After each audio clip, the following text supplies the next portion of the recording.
சொல்றேன். இதெல்லாம் நீங்க முடியாது காவேரி. நான் அவளுக்கு மோதிரம் போட்டு விட்டது இது கல்யாணத்துக்காக அடையாளமா வச்சுக்கோன்னு சொன்னது எல்லாமே உண்மைதான் காவேரி. உனக்கே தெரியும்ல வெளியில அவளை எவ்வளவு சின்சியரா லவ் பண்ணேன்னு. நம்ம பண்ணிக்கிட்ட கான்ட்ராக்ட் மேரேஜ் கூட அவளை மறக்க முடியாம இருந்தனால பண்ணது தானே. அதையும் நான் உங்ககிட்ட சொல்லியிருக்கேன்ல. வெளியில இனிமே வரவே மாட்டாங்கிற ஒரு இடத்துல தானே ரிலேஷன்ஷிப் ஸ்டார்ட் ஆச்சு.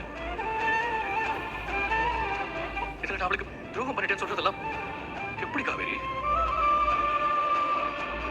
அவளுக்கு நம்ம கல்யாண விஷயம் ஷாக்கிங்கா இருக்குன்றது எதிர்பார்த்தது தானே. ஆனா அவ அந்த சிச்சுவேஷனை புரிஞ்சுக்கணும்ல.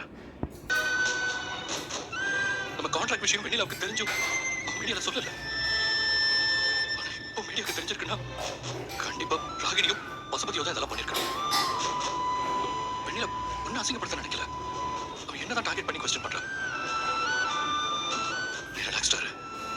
கன்ஃபியூஸ் ஆக வேண்டாம். நீங்க கஷ்டப்பட்டுட்டு இருக்கீங்கன்னு தெரியறப்போ நான் ரிலாக்ஸா இருக்க முடியுமா? மீடியா ஆளுங்க என்கிட்ட வந்து காசு வாங்கிட்டு நடிச்சியான்னு கேட்டத உங்களால பொறுக்க முடியாம தானே அம்மா வீட்டுக்கு போனீங்க. நீங்க எனக்காக இவ்வளவு யோசிக்கிறீங்க, அப்ப நான் உங்களுக்காக யோசிக்க மாட்டேனா?